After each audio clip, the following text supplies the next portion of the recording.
The worst thing that you do as a leader is you hesitate on the next decision. The thing that causes you to hesitate is both decisions are horrible.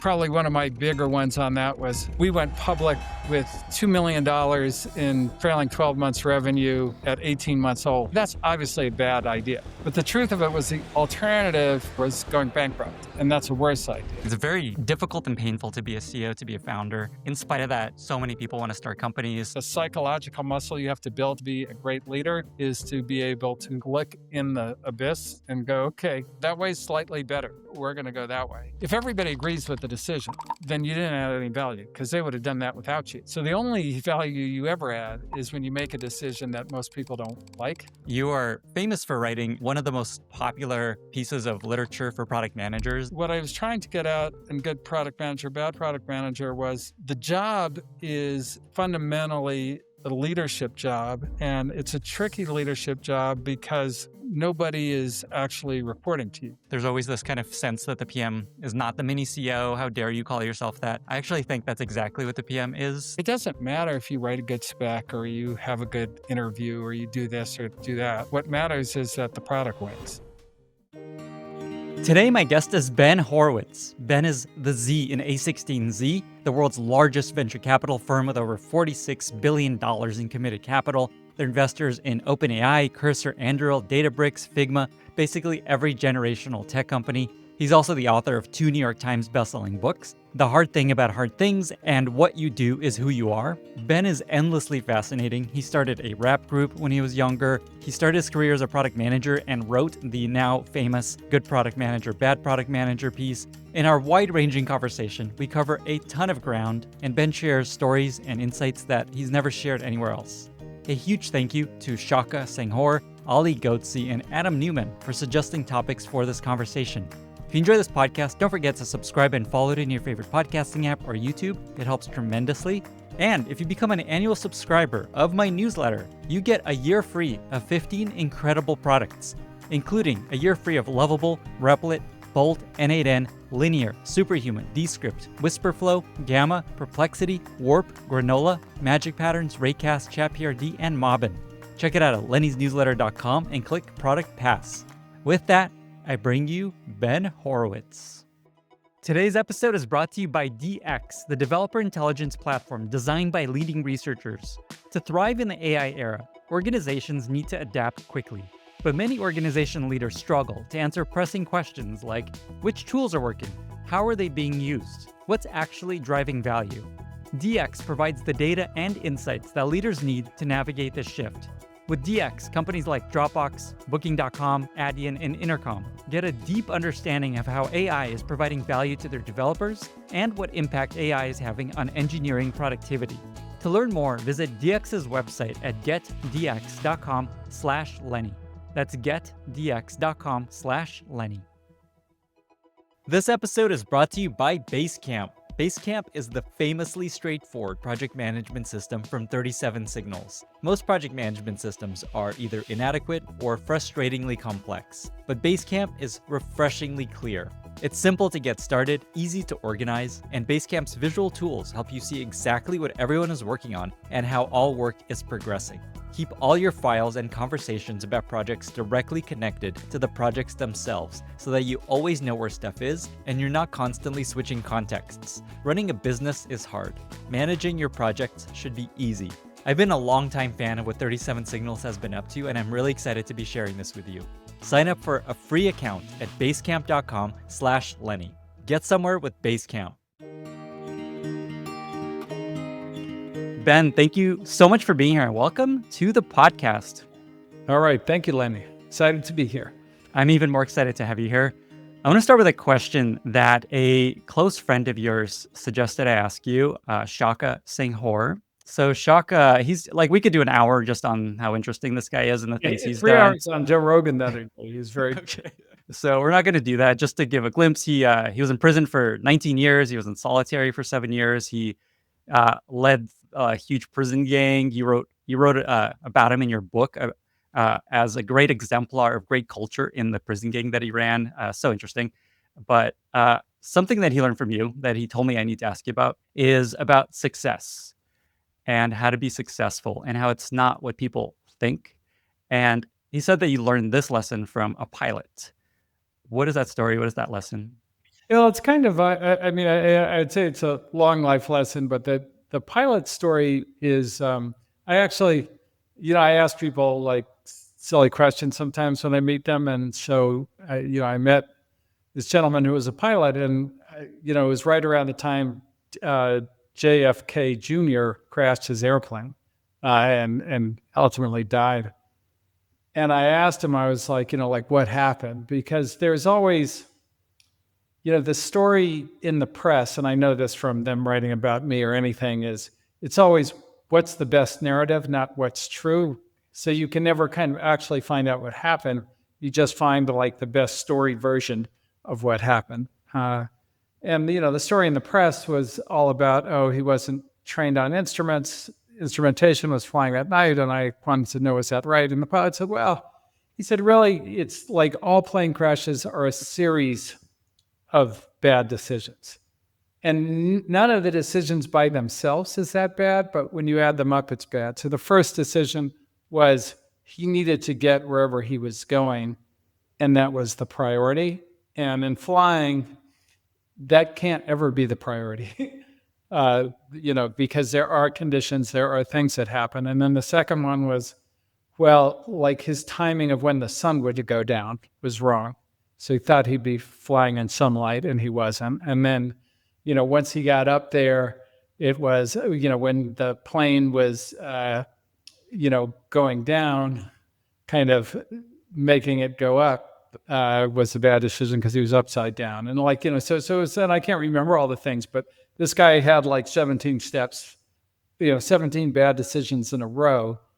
And the big thing for me that I felt was really true is it's, one decision leads to another. And so, if you can break, if psychologically you can take the sunk cost, then that gets you out of a lot of bad paths. And then, a little good decision may be difficult, but you have to believe it's going to lead to the next one. And, a lot of success is about that.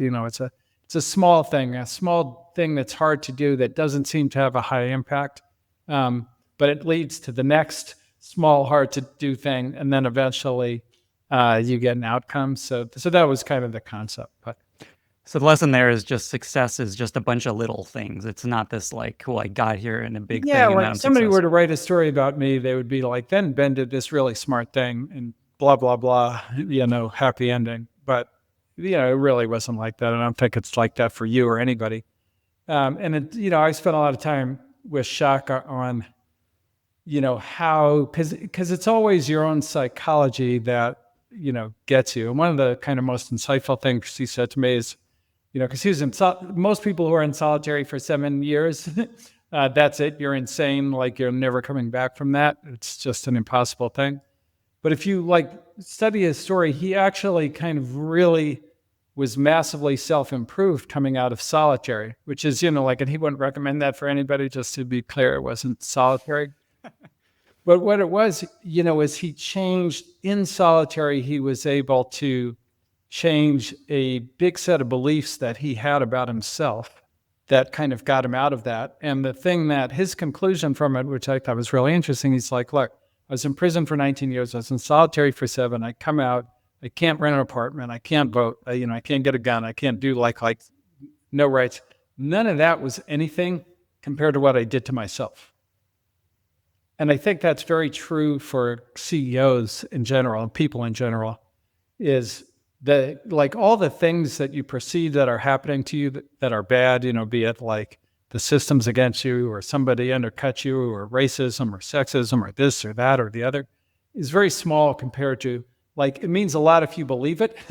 If you believe what people say about you, if you believe what they did to you, then that destroys you. But if you go that's not me, you can overcome almost anything. And that's, he's got a new book out on that anyway that I think is very good, because that's the, I'd say more than anything, that's the key to success. Something it's if you look at all the writing you've done. It's essentially about the struggle and pain and suffering of being a CEO. You heard, your first book, Yes, The Hard right. Thing About Hard Things. There's a lot of talk these days about just how important struggle is and how valuable it is to go through struggle. Jensen's big on this. He talks a lot about just you have to go through pain and suffering to be a great leader. Yeah, yeah. But you don't really have a choice, like that. That's true. There's something that I saw you share that I love, which is running towards fear versus running away from fear. Something that you tell all your leaders to work on. Easy to hear, hard to do. We don't like doing things that are scary, running towards things that are scary. Why is this so important? Why is this something people need to learn to do? Well, so the biggest mistake that you made there, the worst thing that you do as a leader, like there's things in your control and there's things like out of your control, and hesitation is, that's generally the most destructive. And I go through all the ways that it's destructive, but it's extremely bad. And the thing that causes you to hesitate is, both decisions are horrible, right? Like there is, like, it's not business school where like you're going through a case study. And if you had done that, then the company would have gone this way. But if you had done that, it's a great success.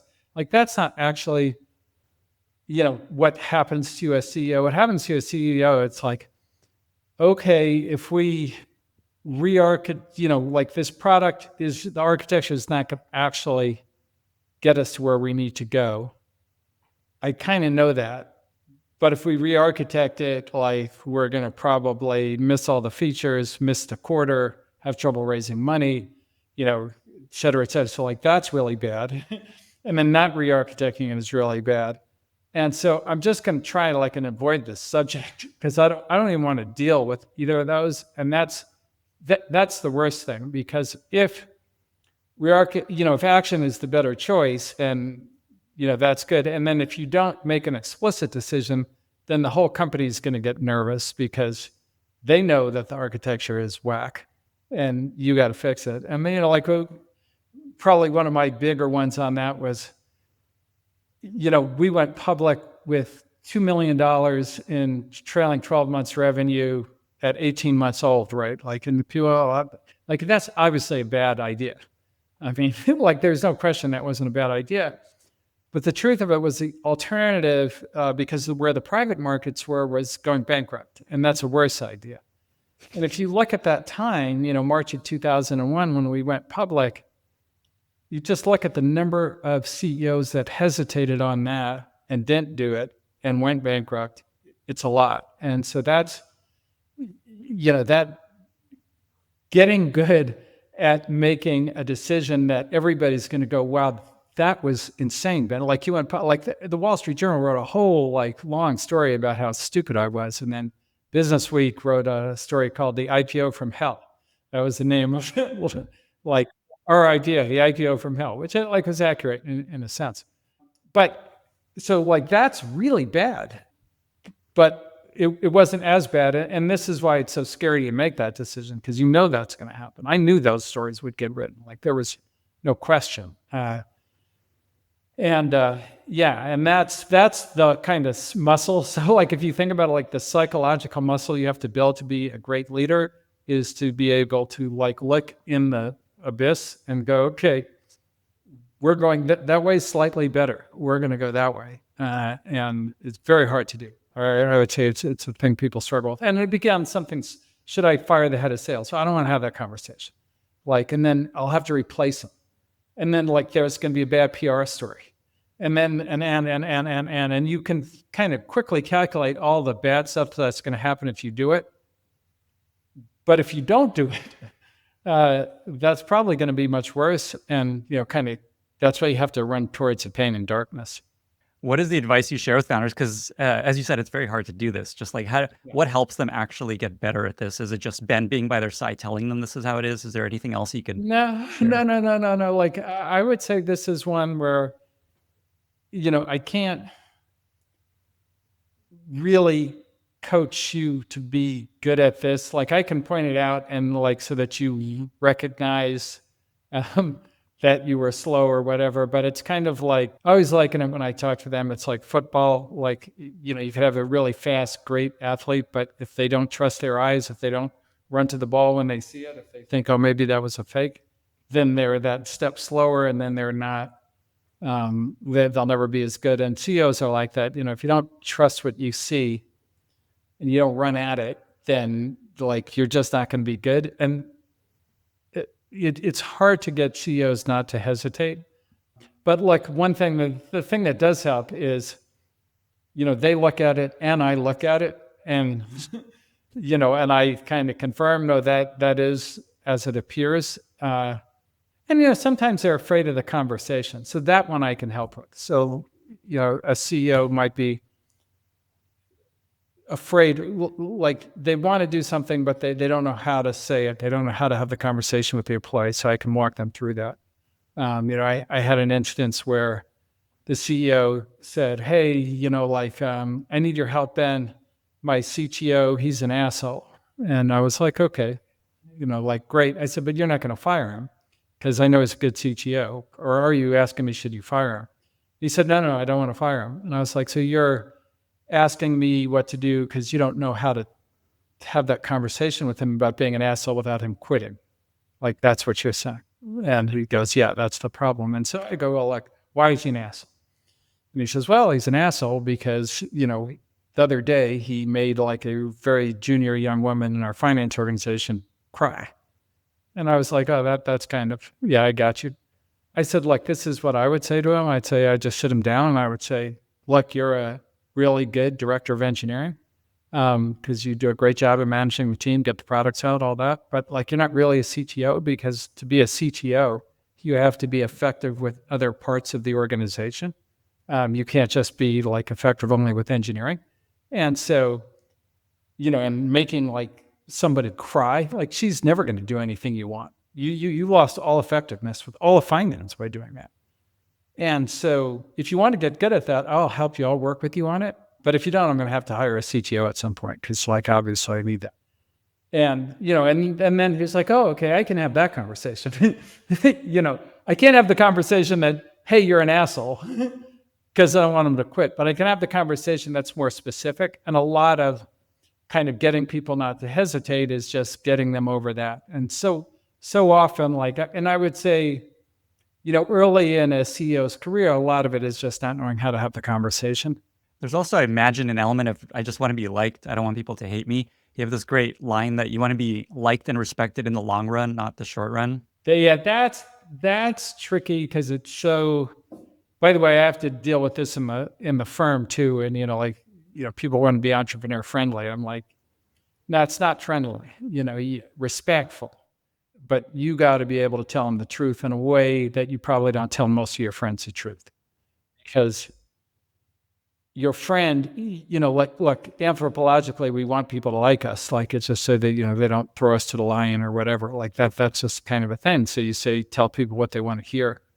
But in dealing, at a company level and in a context of you're on the board of somebody's company, you got to be able to tell them what they don't want to hear. That's the most important thing you're going to say. And yes, they're not going to like it when you say it. There's no question. But over time, it could save the company. And that, all the most important things I said are things that I've said to CEOs that they did not want to hear.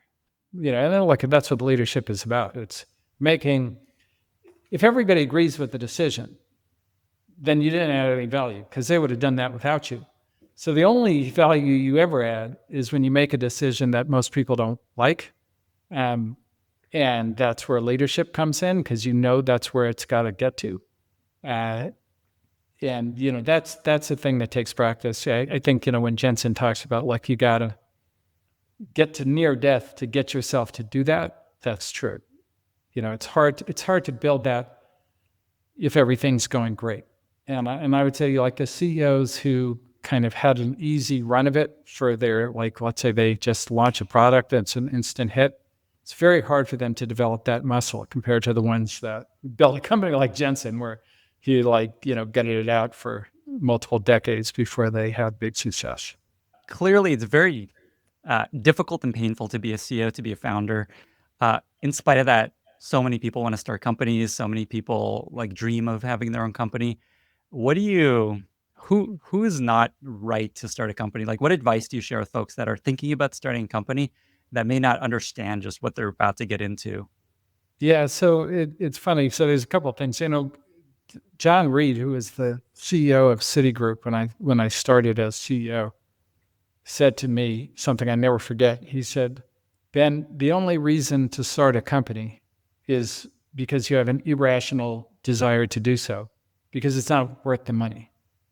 And I was like, wow, he didn't even quantify how much money. And this guy's running Citi, so he's a very numbers banking guy, and he didn't quantify it. And I remember when we sold LoudCloud for $1.6 billion, I remember thinking, wow, that wasn't worth the money. So I think if you're doing it for the money, that's a very bad reason, and it'll be extremely difficult to get to an outcome. You really have to have an irrational desire to do something larger than yourself to kind of improve the world in some way, that, somehow like that is your purpose. And if you don't feel that, then you'll never get through it. It's just too many bad things happen along the way. So then how do you think of founders that are kind of looking around for ideas, that kind of brainstorm, that look for, market opportunities versus come from, I have this mission, I got to do this thing in the world? If you have my business partner, Mark, always talks about that. So like if you have a product that forces you to build a company, that is a great case of it, right? Like, okay, you built something and the world wants it and you need a company to deliver it. That's you already have the right product. And so that's very helpful.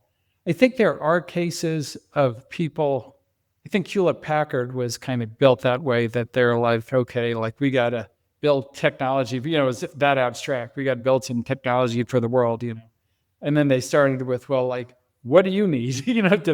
They called it the next bench thing. What does the engineer sitting next to me need? The next engineer on the bench was the kind of how they defined the first set of products.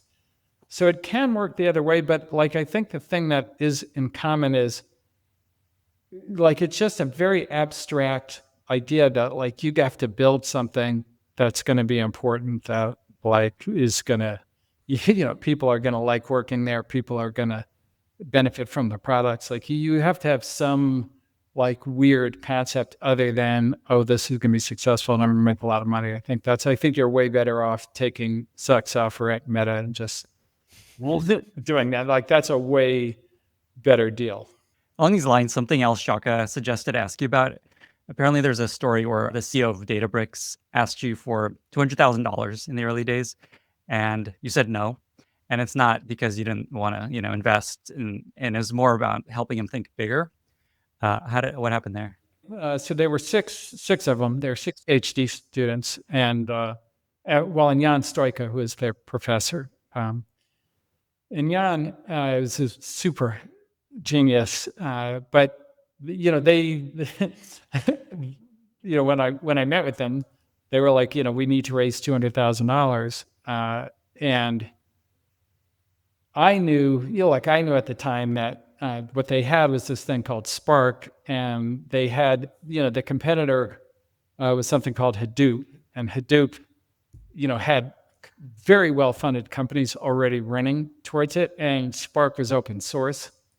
So like the clock was ticking, and I think they didn't quite know what they had.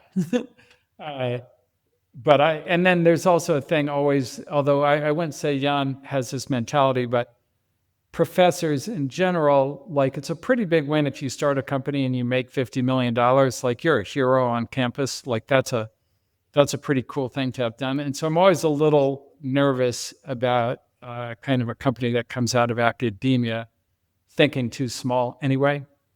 And so I said, look, I'm not going to write you a check for $200,000. I'll write you a check for $10 million. Because like this company, you need to build a company. You need to really go for it if you're going to do this. Otherwise, like you guys should stay in school. And they were all graduating right then. So that was kind of that. And Ali actually was VP of engineering at the time. And it was a while, before I made him CEO. And that was very good luck on my part, because I had no idea that they had a guy that good inside the company who could become CEO. when I invested. Like that was just, God smiled on me and gave me that one. So speaking of Ali, I actually asked him what to ask you about, and he immediately shared this story. I don't know if you remember this. In your first one-on-one with him after you made him CEO, he was struggling with a bunch of low performers because he was coming in to lead the company, and he was trying to turn things around, trying to coach them, trying to level them up. And your advice to him was, quote, "You don't make people great. You find people that make you great, that make the company great, that you learn from, not the other way around." And there's something that he called managerial leverage. What is that all about? What's the lesson there? Oh yeah. Yeah. So like understand he had just become CEO. So I was teaching him, he had been VP of engineering, and CEO is different. And I'll get into why and what I mean by leverage. So I actually wrote a post about this with a little Wayne quote where I think the quote was, "The truth is hard to swallow and hard to say too, but I graduated from that bullshit. Now I hate school." And that was always my feeling about this particular idea was, look, if you're VP of engineering, you can develop people. You can teach them to be better engineers. You can teach them to be better engineering managers. Like that's very doable. But if you're a CEO, like what do you know about being CFO? Like what do you know about being, VP of HR? What do you know about any of these jobs? Except maybe VP of engineering, right? And so the idea that you're going to take somebody who isn't world-class at marketing and make them world-class, and you don't know anything about marketing, is a dumb idea. It just doesn't work. And then the company can't afford for you to be spending time on that because they need you to make very high-quality, fast decisions. They need you to set the direction for the company, and they need you to have a world-class team. And so like that, and it's a very hard lesson if you've been VP of engineering, because if you're a good VP of engineering, you do develop your people. But as a CEO, like it's not like you don't do any of it, but it is very, very small, compared to it. So I like to make things just very stark so you get what I'm saying. I don't like to hedge it. And then managerial leverage means this. It's very simple. It's, okay, if I have the ideas about what your department should do next, if I, am kind of pushing you to kind of move your organization forward, then that's no leverage. What's leverage is if you're telling me what you should do and how you can push the company forward, that's leverage. Then I'm getting kind of more than I'd have if you weren't there. Otherwise, I could just manage a fucking team. And that's the point. When you feel like you're not getting leverage, when you got to go say, hey, why aren't we doing this? Why aren't we doing that? That's when you got to make the change. And by the way, he's unbelievable at that, as good as anybody I've seen. As a guy who's not callous as a CEO, he really cares about the people who work for him. He really wants them to have great careers and all that, but he does not hesitate. Like if he's losing leverage, he'll make a move. Kind of going back to the origin story of a16z, something you guys were really big on was helping founders stay CEOs, become great CEOs, not replace them with professional CEOs. I want to flip this question on you. When does it actually make sense to replace a CEO? When are people not going to make great CEOs? It really, there's a very consistent thing that happens, which is, when somebody doesn't make it, and it kind of starts with confidence is the way I would put it. So if you invent a product, you kind of recruit a team, so forth, all of a sudden you're CEO. But you haven't run a big organization. You don't know how to do that. Like most founders are like that. And so if you don't know what you're doing, you're going to make mistakes. And they all make a lot of mistakes. And then when you make those mistakes, they're very expensive. Like they could cost you to do a down round, or they could cost you to lose a company, or they could cost you a customer, or you screw up the product. Like they're very high impact, and not just on you, but everybody who you talked into joining you. And so that kind of motion can really cause you to lose confidence. And then if you lose confidence, what happens is you hesitate on the next decision. And, as we talked about, like hesitation is very dangerous because one, like it locks up the company, but even worse, what happens is if you have senior people working for you, they get very nervous and they feel like they need to jump into that void. and make the decision for you. And that's when it gets political, like very political, because people are like vying for power inside your little, screwed up company. And so now you've got a political dysfunctional organization. And that, like that's generally where like, okay, the founder probably can't run this thing anymore is, that's how it happens. So, most of what we do as a firm is to try to help people with that confidence problem. And there's like a whole series of ideas that we have around that. But that's, you kind of have to somehow climb the confidence and the competency curve together. It's very hard to do. And particularly like if you're an engineer and you're used to getting things right, or if you've been a straight A student or something like that, it's very disconcerting. Sometimes it's better to have like CEOs who are like C- students, Why is that? Yeah, the little facetious. Well, like it's just good to be used to failing.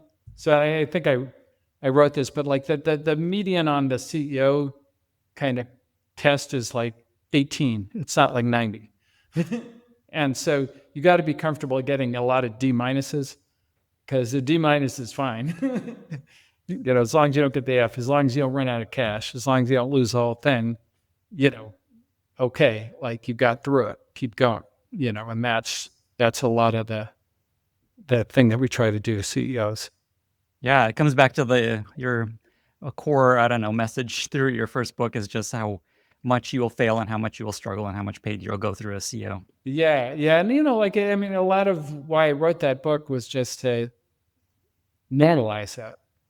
I think what happens is, particularly, when I wrote it, and I think it's come back and been true now, is like the way the narrative gets written on all these successes is like, oh, they came up with a genius idea and then they built this company and they hired all these smart people and it was all great. But like, that's not all how it happens. And, I've spent enough time with like everybody from like Mark Zuckerberg to Sam Altman and so forth that like they all go through that same thing that you, who has, your struggling company go through. Like you screw a lot of things up and they have massive consequences. But you have to kind of maintain your confidence. Actually, I was at a storytelling event last night, and I was chatting with someone that I ran into there, and told her I was chatting with you today, and she said how meaningful your first book was to her as a founder. Exactly as you said, normalizing that it's very hard and painful, and this is just the way it is. Yeah, and the feeling. Look, like if you think about organizational design or, goals and objectives or OKRs or whatever management technique, like you need like a basic like 8th grade education to like do any of that stuff. It's not that complicated. The difficult part is the feeling that you have when you have to do it.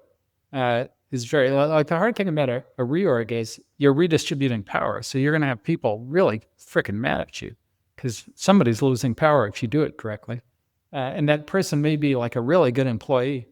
Dealing with that is the hard thing. Like knowing how the organization should work to make communication better, it's not that complex.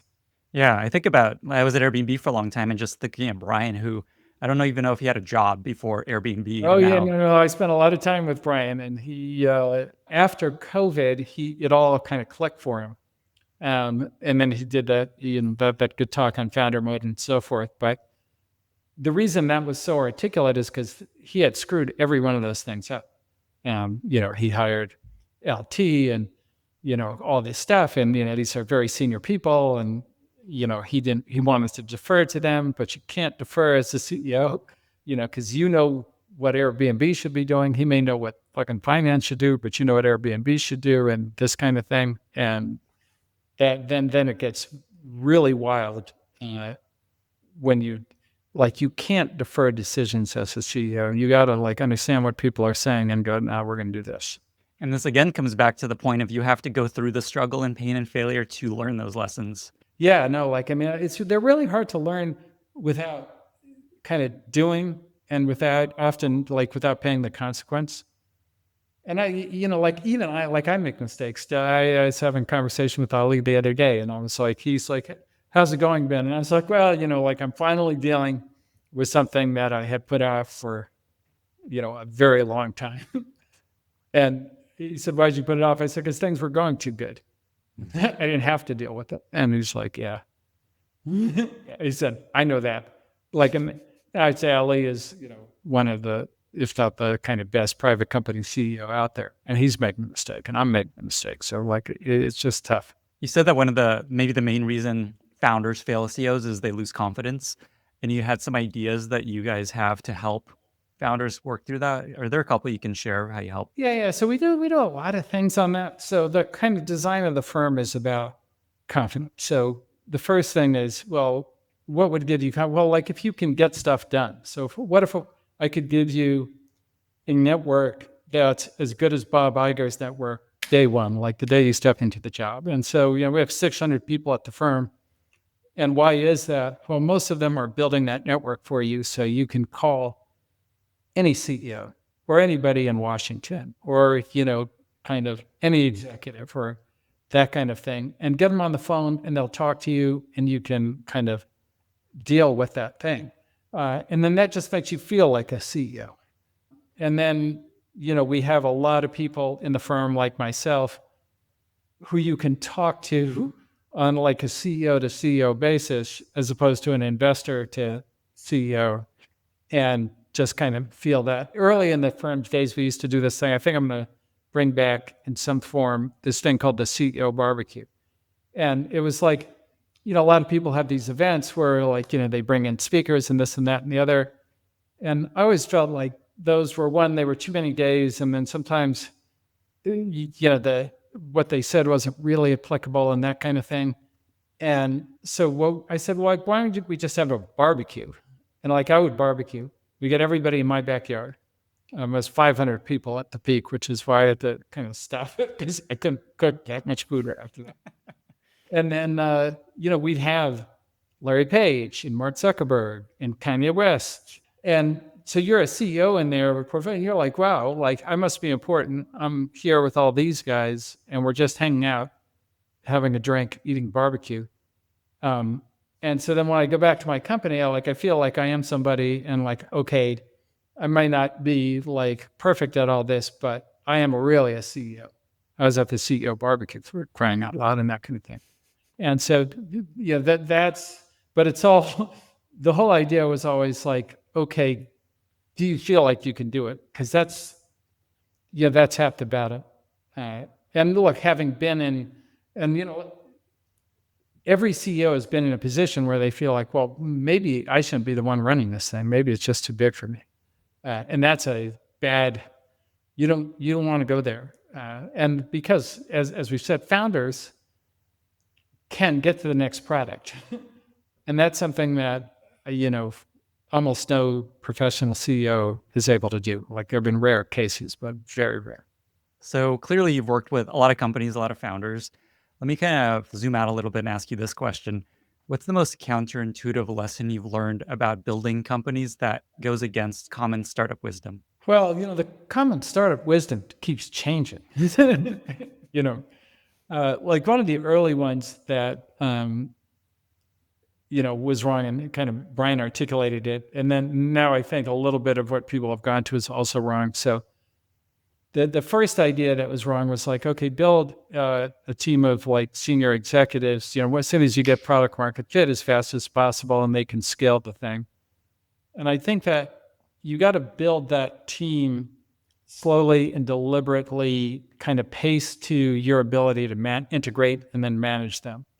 Because if you bring in a bunch of senior people and you don't know really how they match to your company or how that function works or so forth, then you're going to start deferring. And once you start deferring, it's going to get out of control very fast because they're going to build empires, they're going to get political, they're going to do all that kind of thing. So that was bad advice. You kind of have to do it in a measured way. I think that founder mode, I think a lot of people have taken to never hire anybody with experience. And that's also bad advice in that, look, somebody who knows how to do something can really accelerate your thing. So very early on, one of the founders, great founder, Arsalan at Databricks, was running sales. And I'm like, Ali, like, you're going to have to hire like somebody who knows sales, because Arsalan's PhD in computer science. Like, I like that, right? That's probably not where you're going to have to start if you're going to catch these guys before they take Spark and like use it against you. And, and I sat down with Arsalan and explained why. I said, look, a lot of sales, there's a lot of knowledge in how to build a worldwide sales organization. There may be knowledge of customers, territories, territory splitting, rep profiles. Like there's just like a litany of stuff that you really can only learn by doing trial and error. And you don't know any. And so like, you're phenomenal. Like, let's get you, and he's a very senior executive in the company now, but we need somebody who knows that. And the idea that there are companies that go, okay, we're just not going to hire that because we're in founder mode, that's also a mistake. So there's a lot of, it's more subtle than you think, and it's more complex than you think. And so you kind of have to get all the way to the truth. And these little snippets of advice that VCs give because they watch some fucking podcast are all fucking stupid. Like, it's just, there's a lot of depth to these things. You have to know the answer to the next question, the next question, and the next question. And it does drive me crazy. Like, one of the funnier things that happened along these lines, just to show you how little you know as an investor about what it means to be CEO. We were at a board dinner. One of the CEOs says to me, he goes, or one of our CEOs says, hey, Ben, like that thing you told me a while ago about don't be CEO at home. He said, like, I was doing that and I stopped and it really helped me. And then the other kind of VC said, yeah, you got to unplug sometime. And I was like, what the fuck are you talking about? He's CEO. He's not unplugging. Like, he's getting shit all the fucking time. Like, he's got to deal with that. Like, that was not what I meant. I was like, you can't go home and boss your family around. That's what I meant.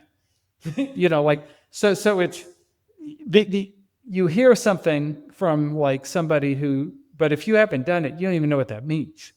And so then you kind of trying to transfer the advice to the next guy, that's not gonna work.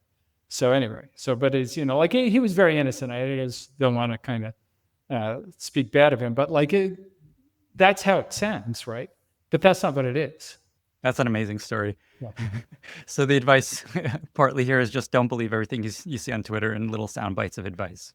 Yeah, I mean, like, I think actual CEOs know it, and that's kind of how like people in my profession kind of get a bad rep, because like giving advice that's not something that you know, but something that you heard is very dangerous, I think.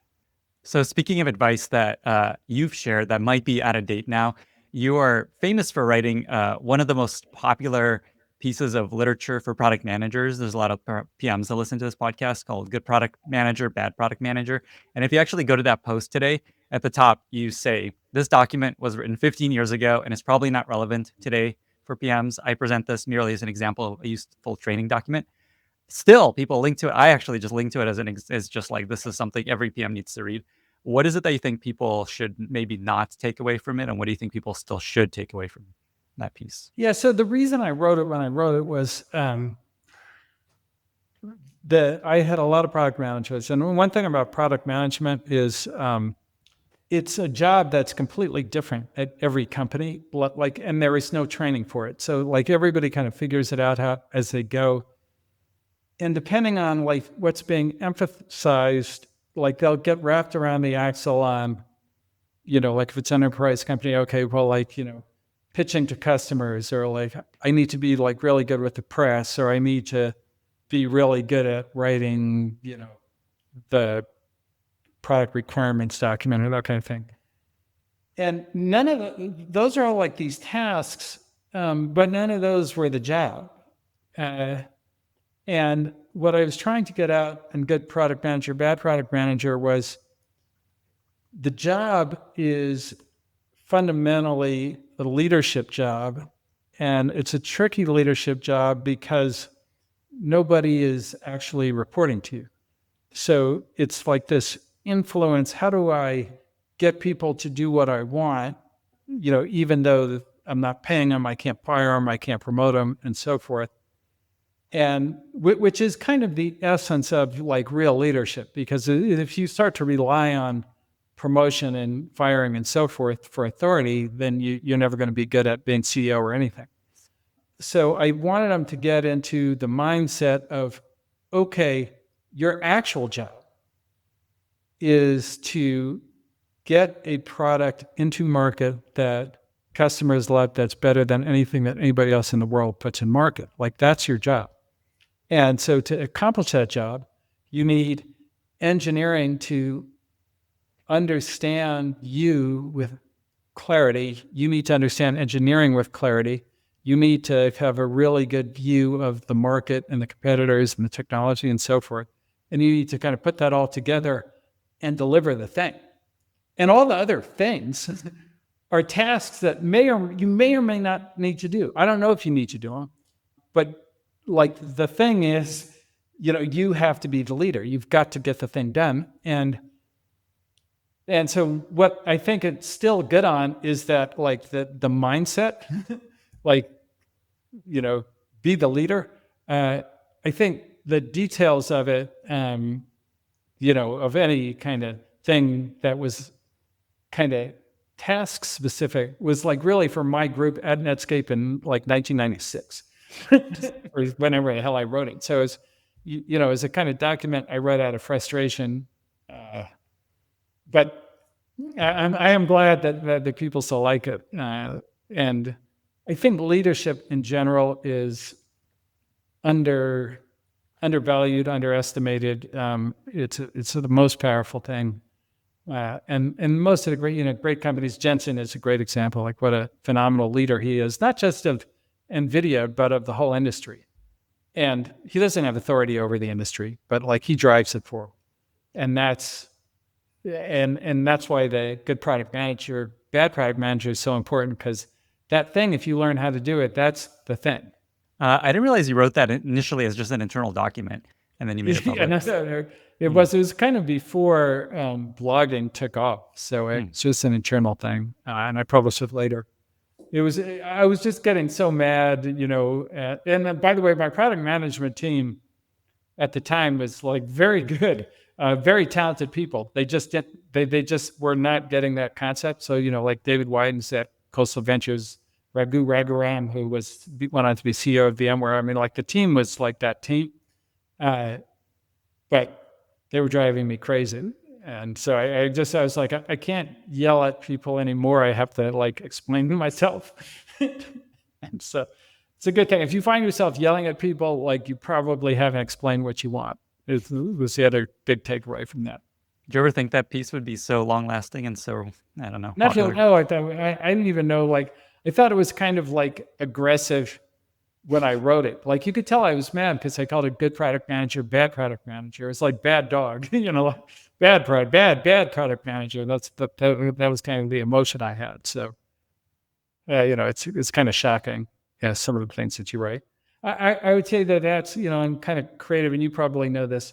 Like, the ideas that you have, the things that you write in 5 minutes end up being much better than things you write in 5 weeks, and I find in talking to, musicians or writers or anybody, everybody has that same experience. Like, the thing that you've already synthesized so much that you just have to write it out is, that's the best stuff. There's something that you mentioned there in your answer about the PM being the leader. There's always this kind of sense that the PM is not the mini CEO. How dare you call yourself that? I actually think that's exactly what the PM is. They're basically the closest to the CEO. Their kind of job is to think like the CEO within the team. Yeah, people get mad, because everybody, like, this is the whole challenge of management in general. Like, people get jealous over stupid shit. But, like, from the perspective of the PM, like, it doesn't matter if you write a good spec or you have a good interview or you do this or do that. Like, what matters is that the product wins. And you have to get all the way to there and kind of work backwards from that. And you can't do that without leadership, because it is about, okay, we want to build that. And you're not necessarily the person who comes up with every idea or this or that. I mean, you're just the keeper of the vision, and that's true for CEOs too. Like, you don't want every idea in a company coming from the CEO. Like, I think it's a misunderstanding of what a CEO is why people don't like that. They don't know what a CEO is.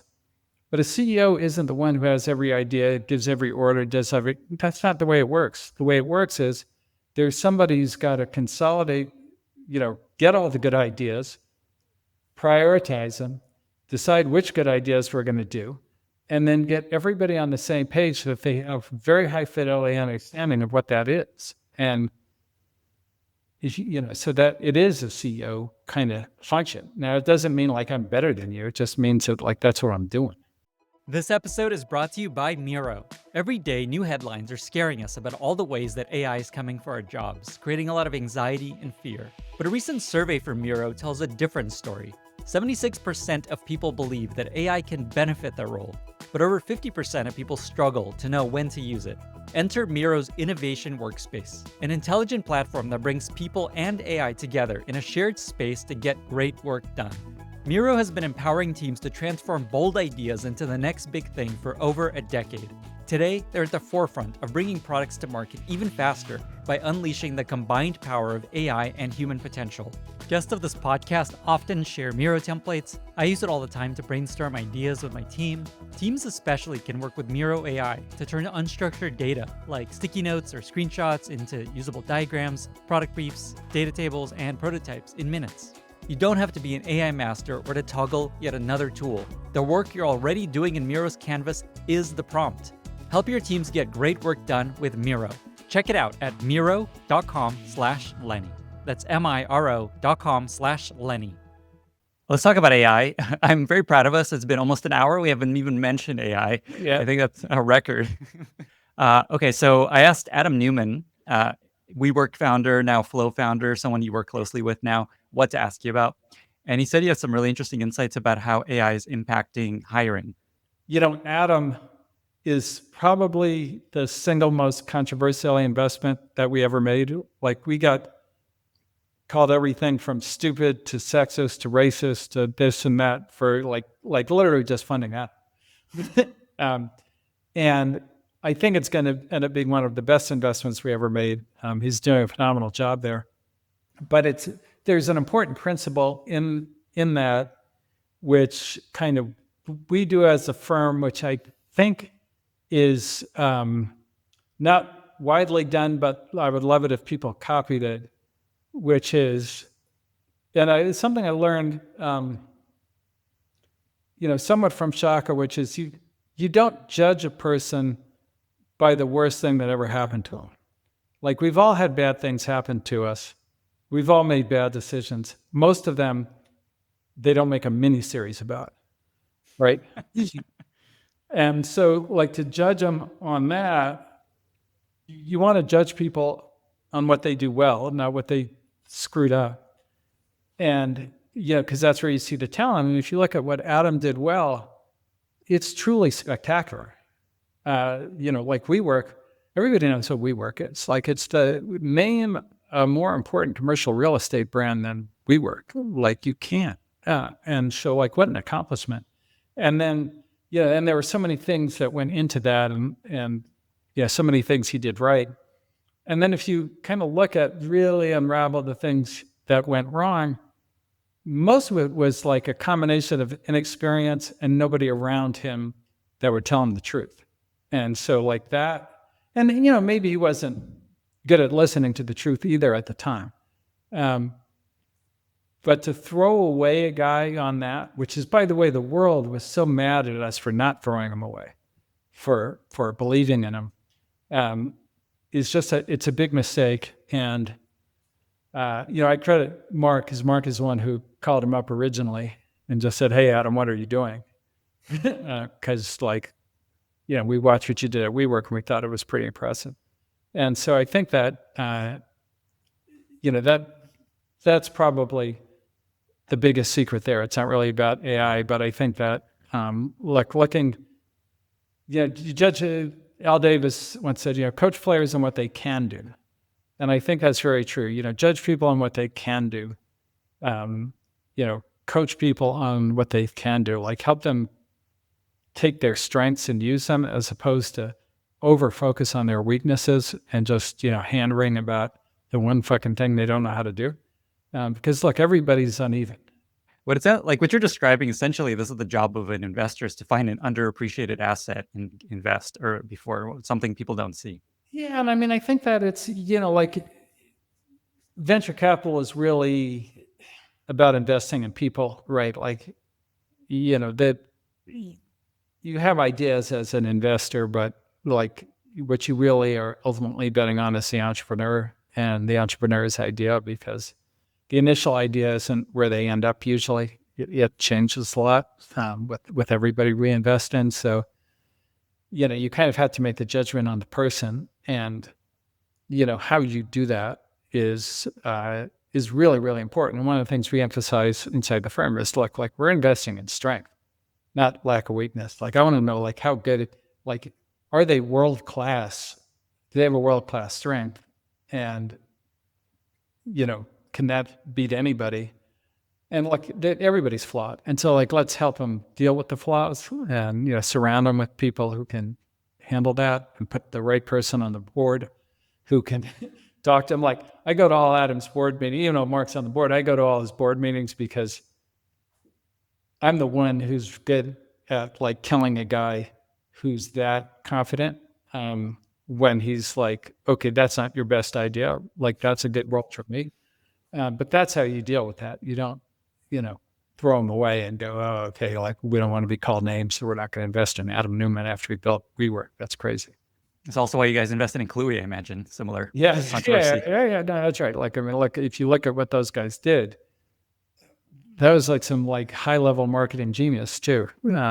And that's really something. Plus the product is awesome. I'm going to bring us back to AI. Something that a lot of people are talking about right now while we're recording this is this potential huge bubble we're in with AI. Sam Altman said we're in a big bubble, which is, that's saying a lot. I'm curious just how you think what is it saying? So you got to like, first of all, I should qualify this by saying I'm an investor, and Sam's a CEO. So CEOs have to have much more purpose when they talk. Investors just have to be entertained. So you got to give Sam credit for like, what is it in his interest to say it? Well, like if it's a bubble, then the one thing you should invest in is him and not all these guys chasing after him. So that I would say like that's very smart. And then the other thing that's smart about it is there's nothing that you can say to the press that will make them love you more than saying all investors and like entrepreneurs chasing this are idiots. Like they love them because, the press are generally haters. And so it's just like red meat for the haters, which is also super clever. So I think whether even he believes that or not, that was a super smart thing to say.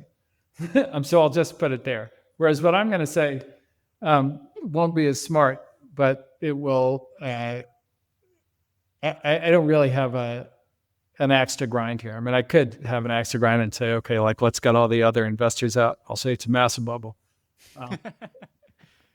But what I would say about that is, so the one thing about bubbles is anytime everybody thinks it's a bubble, it's not a bubble. Because in order for it to bubble, you need capitulation. In that you need kind of everybody to believe it's not a bubble, because then the prices really go out of control. But as long as there's people who think it's a bubble, then it's hard for that to happen. And it's funny, I had this debate in The Economist, I think with Steve Blank in like 2011 or 12, when everybody thought it was a tech bubble, if you can imagine that, which it absolutely was not. But because there were like 1,400 articles saying that we were in a tech bubble, and where prices were then compared to where they are now. But I knew, because everybody was saying it was a bubble, it wasn't a bubble. Like I knew that. The prices were higher, but the reason the prices were higher was we're getting to a global market. AI prices are higher than prior prices, but if you look at the revenue growth and numbers, we're not seeing anything like it. The products are working. ChatGPT, Sam's product works so amazingly. We've never seen that before. Like not even Google, not anybody. And so like that's real. And, we have companies that, went from 0 to 800 million in a year and that kind of thing. And so it's not I would say there's a basis for the prices going up, first of all. Now, will the I think the thing that's right about kind of what Sam is saying is the landscape is early, really early. The technology is very immature, as amazingly as it works. There's a long way to go to improve it. So it's very possible, when you have that much technological change, that the positions that these companies have achieved with their high revenue isn't sustainable, and that there will be a competitive change that either kind of lowers prices or a new number one emerges or that kind of thing. And so that's possible, but I wouldn't characterize that as being like a financial bubble. In that, like if you go back to the great .com bubble that everybody is always waiting for it to happen again, which I was CEO during, the thing that happened there was very different, which is it was the internet, and every smart investor knew that the internet was a big deal. Like, how could you not fucking know that the internet was? Of course, it's a big deal. But like if you go back to 1996, at Netscape, we had 90% browser share, and we had 50 million users. So there were 55 million people on the internet in total, and half of those were on dial-up. So, and then to build a product like Evite, the greeting card company, had 300 engineers. That's how hard it was to build this stuff. And so the math didn't work, and the math didn't work on any of those ideas. But the investors kept pouring money in, and then eventually, everybody went bankrupt because there was no revenue coming in. And like when they figured that out, then nobody would invest in anything. And of course, then everybody realized, well, the internet was actually real, and Paul Krugman didn't know what he's talking about, and like it was going to be a big thing. And then Facebook and Google and all these things emerged. But the thing that made it a bubble was like the unit economics didn't work, the businesses didn't work. Like these businesses are all working, and they're being priced appropriately for how they're growing. So that's not in effect. So the thing that you could say is they're not going to keep growing like that, or like, and so forth. And I'm not sure about that. Like the products, like I said, are working so much better than any technology product that we've ever built has worked. Like it's just mind-blowing how good this stuff is. And so I don't know. If I had to bet, I would bet not a bubble. I think there will be some dislocation. I think companies that I think always in venture capital, if you've got like a run like this, then the great company and the crap company both get funded. But that's just venture capital. That's not a bubble. For founders starting companies these days, when you look into the future of the AI industry, say in 5-10 years, how do you think things will play out? / where do you think the biggest opportunities remain? Where are you guys looking to invest most? In infrastructure, I think that there is obviously like a real estate power cooling play. I think that's a little outside of kind of hardcore technology investing that we do. But there's another layer, which is like who can run, take a given open source model, who can run it the cheapest with the kind of lowest latency, and that's going to be extremely valuable. Like whoever has that. And Google has been historically very good at that and so forth. And Sam is really trying to build that now with Stargate. And so I think that's going to be a very important layer of value. I think that, on the foundation model side, you have to be very selective as an investor. So in order to compete in foundational model world, our basic rule of thumb is you have to be able to, without much product progress, raise at least $2 billion, because that's basically what it can cost you to train something that gets you competitive enough to make money. And there are just very few founders like that. So Ilya is one of those, Mira is one of those, Feifei is one of those, but like that's the kind of class of person you need. And there's, there's certainly less than 10 of those in the world. And so that's kind of like an important area, but a small area.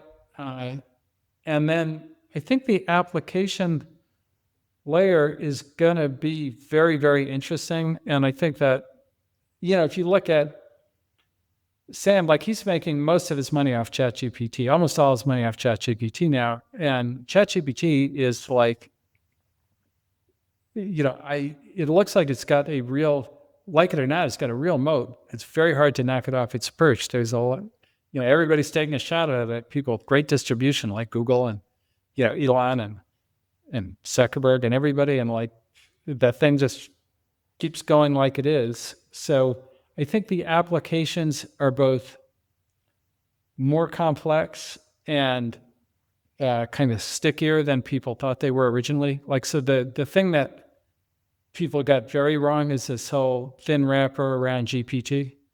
Like, that's really wrong. In fact, here's how wrong it is. Back in the 80s, that same phrase was used, but it was thin wrapper around an RDBMS. Which, a database. Yeah. So it meant companies like Salesforce were basically just a thin wrapper. And I think that that's kind of the mistake people made. So like we're at this company Cursor, and if you look under the covers in Cursor, they've built like 14 different models to really understand how a developer works, like a high-end, like a real developer. And they have those models have tons and tons of interactions with how people talk to their friend Cursor about how they should design their programming and so forth. And that's like real. That's not just a thin layer on a foundation model. And I think there are many, many applications like that. And so I think there's going to be a lot of opportunity at the application layer. There's going to be some opportunity at the foundation model. And of course, you can invest in SAM, you can invest in Anthropic and so forth and as well. But there will probably be like a very small number of companies at that set, and then a almost unlimited number of companies at the application layer. And then, as the technology advances, we'll of course see more things with embodied AI. I mean, already, autonomous cars are working like really well now. After a long time. Since I think Sebastian won the challenge in 2006 when he drove the self-driving car across the country. And here we are 20 years later, and now they're deployed. So that was a long time. Robots, I think, is a harder problem than self-driving cars. So we'll see how that goes. But there's certainly a lot in that world as well. Wow. Okay. There's a lot to this answer. Yeah, something that, no, that was exactly what I was looking for. The Cursor example, it's something that comes up a lot on this podcast in the application layer specifically. Mm-hmm. The thought that the way to win in this space and to build a moat is, as you said, build your own model / have proprietary data that you build through people using your product. Thoughts on that? Yeah, I mean, I think that ends up just being what's required. So it turns out that the universe is long-tailed, is fat-tailed, and humans are very fat-tailed in terms of human behavior, human conversation, and so forth. So to get to the real meaning of it and to get to the kind of essence of the problem, in any domain turns out to be, I think, more complex than we thought. And so like the early things and, people were running around saying, okay, there's going to be one big brain to rule them all and these kinds of things. That's kind of not played out yet. And in fact, like if you look underneath the covers, you have LLMs, which have generalized pretty, like in fascinating ways, but they've kind of also asymptoted in that, we have run out of data for the most part. And so if you look at the GPT-5 LLM compared to the GPT-4 one and how much more it costs to train and so forth, like it's definitely not going linear anymore.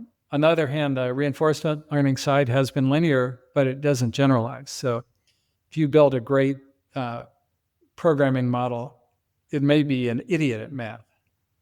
And so that, I think, is just very different than what people would have said 3 years ago.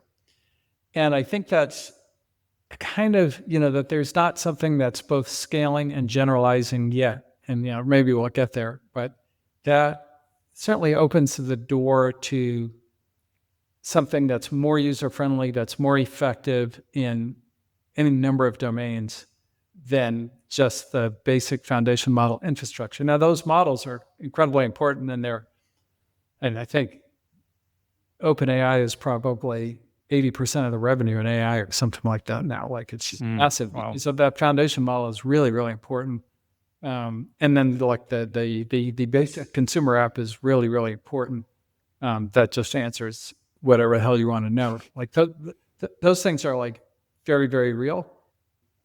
But I do think, particularly, and then if you get into like enterprise stuff, and then it's no longer internet data, it's their data, that becomes very different. Like Databricks is having a lot of success there because, okay, well, once you're inside a company, guess what? Like, you care about access control. That's hard with an AI world. It gets trained on some stuff. How does it know who has access to that information, who doesn't, and so forth? You have semantic issues. So if you look at an enterprise, find 10 enterprises, they all have a different definition of what a customer means. Like, you would think customer is a basic thing. Well, is it a department at AT&T? Is it AT&T? Is it like a person at AT&T? Is like, what the hell is a customer? It turns out to be very, very, very meaningful, particularly if you're trying to figure out like important things like churn and this and that and third. So like that kind of stuff matters. So I would just say like the problem space is a lot bigger than you can just attack with a basic foundation model. Currently, maybe that will change. And like if that changes, then certain prices will have, in retrospect, looked way inflated, and others will look, too low. But that is TBD. So a big takeaway from this is that there's still tons of opportunity for founders to start companies building AI products. I think so. I mean, you can solve everything that we couldn't solve with software, we can solve now almost. So it's a really big world.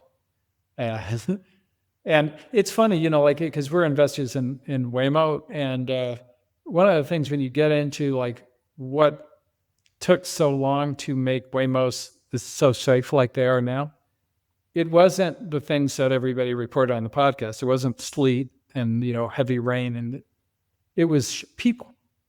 It was like the human who was driving 75 in the 25 zone. It was very hard for the AI to anticipate because it was rare but important. And the number of rare, important, crazy shit that humans do is very high. And I think that goes for all of AI. So to make things work really well, you have to understand this very kind of fat tail of human behavior. Along this AI thread, something that is really important to you, clearly, something you talk a lot about is the US being successful in AI and in leading the world in AI. Why is this so important? Why is something you spend a lot of time on? It starts with, I think, my view of the US and its role in the world. So my personal view is like it's very, very, very important, not for society to be completely fair, because it's not going to be completely fair or completely equal, because we've never had one that's been completely equal. But it's important that everybody have a chance at life, and particularly, kind of both culturally, but also just like you can't advance the world if, you can't tap into all of your resources. And so if you kind of take away motivation and these kinds of things, you get into trouble. And if you look at the kind of every country today, and this is, by the way, so you want like the right amount of decentralized power. You don't want it to be completely concentrated. Concentrated power makes it very, very difficult for everybody to have a chance. This is the big kind of lesson of communism over the last 100 years is it turned out, right? And we still have politicians selling it this way today. It's like, oh, it's power to the people. No, it's power to you, because you're removing all power from the private sector and installing it into the government. And then you're putting yourself in charge of the government. And so I become extremely powerful. And this is why it didn't matter if it was Mao or Pol Pot or Ceausescu or Stalin, everybody died. Because when you give anybody that much power, nobody has a chance. There is no incentive. There's no carrot. There's only stick. And so you use that stick. And that's just the nature. It's a systems problem. It's not a person problem. It's not Stalin was evil. Ceausescu was evil. It was like that system is evil. And that's a same with fascism, right? Be it Hitler or Mussolini, it doesn't matter. Like that level of power is evil. And the U.S. does the best job systematically. It's the best system. It's got all kinds of issues. It's got problems. People always trying to defeat it. But, one of the things that, if you look at kind of the Declaration of Independence or the Constitution, like the language is very important. It's we hold these truths to be self-evident. What does that mean? It means that it's not my rule. It's not the president's rule. It's God's rule. And so those rules are above the president. And then you work in that context, and that distributes power because you're under the law, not under the person. And we see that, now even with Europe, where Europe is kind of the leaders are going, well, I have a rule. It's you can't say certain things or I'll throw you in jail. And the kind of shield they hide behind is, well, like we have to keep the kids safe. But if you say something that I don't agree with and the kids hear it, they're not safe, right? Like, so the kind of transitive property of bullshit, like, is going to override. And so it's really important that we have at least like one society. And as flawed as we are, as flawed as the U.S. is, it's still the best. And you can see it by the number of new company creations, the number of new ideas that come out of here and so forth. It's really, really important that the U.S. kind of stays important and powerful in the world. And we know from the last century, if you look at the last century, who were the countries that had economic power, military power, cultural power? They were the ones that industrialized. And the ones that industrialized first and best, and the ones that did became communists, right? Like, Russia, China, like they were slow on industrialization and they fell into this very fucking dangerous system. Looking forward, that's going to happen again, but it's going to be AI. And so it is kind of fundamentally important, not just to like America, but to humanity, that America succeed at that. Like we don't have to be the one winner or this or that, but we do have to be like in that tier. And, as I go around the world and travel, I can't tell you everybody, and everybody was getting, by the way, very, very worried about us earlier. And they say, look, we need you to succeed. Don't destroy the dollar. Don't fall behind AI. Don't overregulate it too early. Don't do these things, please, because we need you to win. Because we're all counting on that. And I think it's the most important work that we do. It's why we're so involved in policy and so forth. I think this is also, going to be very, very true with crypto, which ends up being an incredibly important networking technology that complements AI. And so that's, and that, that work is, I would say, beyond for the money.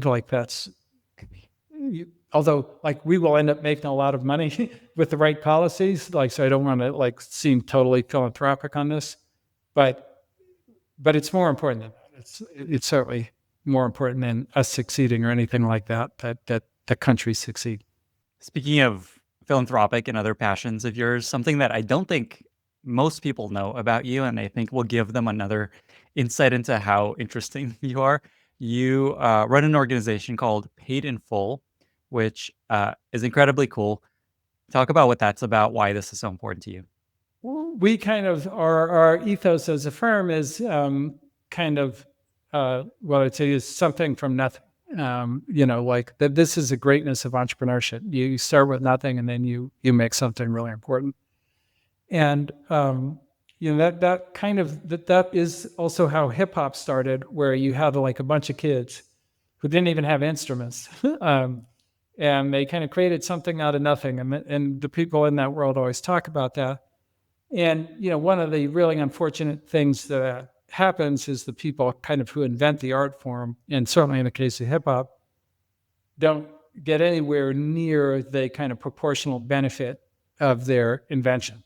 And a lot of the guys, people have forgotten about, or, are kind of struggling to make ends meet and so forth. So what we created was this thing called the Paid in Full Foundation, named after the Rakim Eric B song, which I did call Rakim and ask him for permission to use the name, so we'd just take it. And what we do is we give essentially pensions to the old rappers that enable them to kind of continue their work. And then we have a big event. Go to paidinfullfoundation.org for tickets, which is amazing, where they kind of get the award and, and they're celebrated by all their peers and so forth. And it's really phenomenal. But, so some of the awardees have been Rakim, Scarface from the Ghetto Boys, Roxanne Shante, Grandmaster Caz, Kool Moe Dee. This year we're honoring George Clinton for being sampled, Cool G Rap and Grand Poobah, and also Jaleel from Houdini. And it's very, I can't even describe how high impact it is on these guys. I mean, I think Rakim was touring close to 200 nights a year, and he got his award and came out with his first album in 15 years and is doing amazingly well. And all of a sudden, everybody's going, oh yeah, that's the greatest rapper of all time. It's like they're finally going back and remembering all the things he did. Roxanne Shante, I mean, nobody had mentioned her in years and years and years. And I think 6 months after we gave her the award, the Grammys gave her a Lifetime Achievement Award, which is amazing. So it's super high impact. It's a great thing. As a hip hop fan, I say dream come true. So it's not only built. What's the origin story of you in hip hop? I imagine many people look at you and wouldn't imagine you see these records behind you. Nas gifted you. You're so deep into the community. Just how did this all begin? Well, so I actually wrote a blog post on it called The Legend of the Blind MC, which I think would be, if you're really interested, it's worth reading, but it is kind of a story of me becoming a rapper and like how that occurred and how it went and so forth. But, like I always say, the very short story is, I was in New York at the birth of hip hop, and we're at the birth when it really became big, kind of 84th or 88. And yeah, it's just the most exciting thing, to see a new art form kind of pop out and the creativity and everything. Once music kind of becomes mainstream, I would say it gets very shaped by business. And like in the early days, there's no, everybody's just coming out with whatever idea they have and so forth. And so the early days of rock and roll were like that. The early days of jazz were like that. So I see now even more why you guys brought on Eric Thornburg.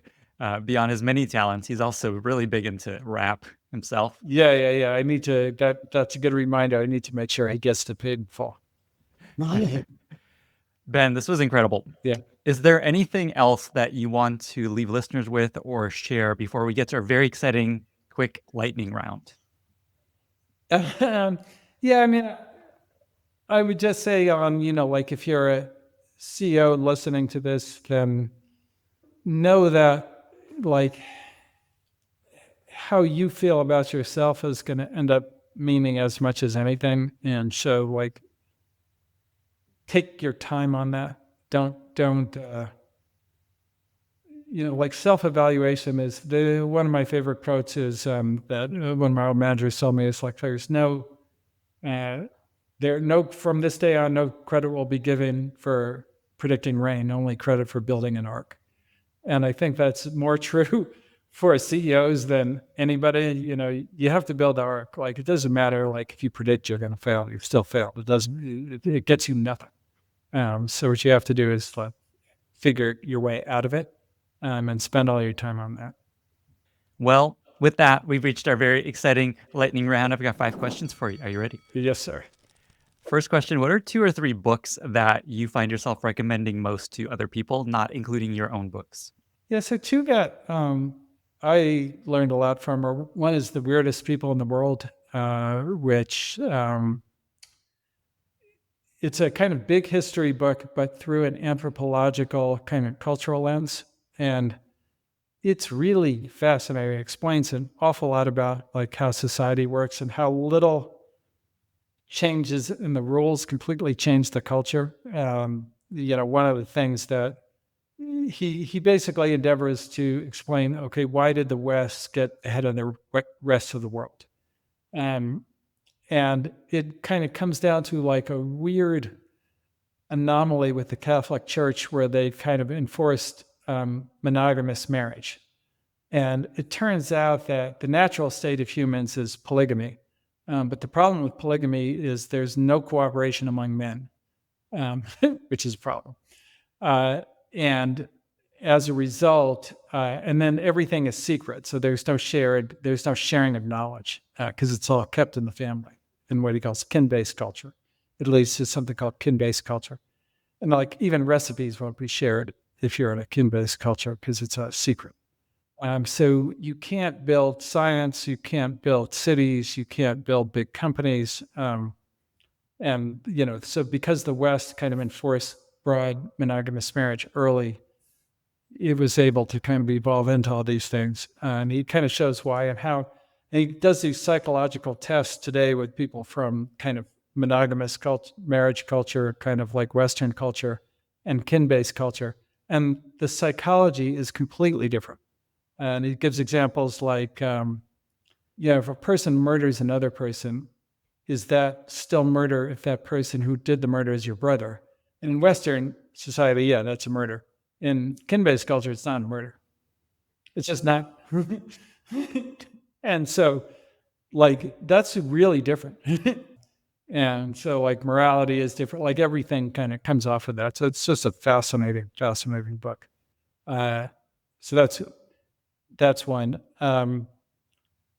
I'd say, another book that I recommend a lot is Shaka's book, his first book, Writing My Wrongs. He has a new book that I think is better, which is called How to Be Free. So I'm going to start, it's not quite out, or maybe it's releasing like next month, so I recommend it. So what it does is it goes through, like, how did he work his way out of prison and solitary confinement to his current psychology? And what are the techniques he used? And it's, they're very powerful ideas. So I think that, like, CEOs always ask me, like, how do you deal with it? Like, how do you deal with it? And they'll ask in like work-life balance, or like, and it's like, what are you talking about? No work-life balance for CEOs. Or particularly like entrepreneur CEOs, like, come on. But like, what do you do? Do you meditate? Do you do this or that? But he kind of goes through the things that you really ought to do. So that's what I would recommend if somebody's wondering, like, how do you deal with all this pressure? I love this, just the whole idea of Shaka being this help for CEOs, someone that killed someone, went to prison, led a prison gang. I just love that, how valuable his lessons turn are. out to be really complicated things to manage. Sorry for getting into this, but the problem with running a prison gang is you're just dealing with people who all come from broken culture, right? Like, so in any organization, like, the fundamental thing is trust. And so you're bringing in a bunch of no trust people. And so you can't, and it's kind of like a military organization. It's a gang. And if you think about a military operation, if you don't have trust, people don't trust the order, then you're completely dysfunctional. So how do you build trust from zero is a very interesting problem. And he's a genius at that, by the way. And I learned a lot from kind of talking to him about it. So, like, that, from a management standpoint, I would just say it's an important kind of a boundary case of how you build culture. And so he is very, very smart at that. I mean, you kind of have to, like I said, you have to look at people about, their greatness, not the worst thing they ever did. I know this is a lightning round, but can you just share one example of something he did that was like, wow, that's a really good lesson for someone trying to create a good culture that worked for him? Yeah, so like one of the things that he did that I thought was really smart is, well, he did a couple things. One is just like a simple thing was he just made everybody eat lunch together in the gang just to kind of build rapport, relationship, trust, like it's all one thing.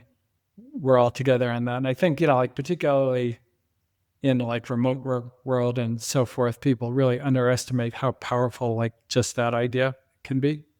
And then, another thing he did is he made kind of like morality, he had kind of very specific things about, if you had to be good to your word internally and externally.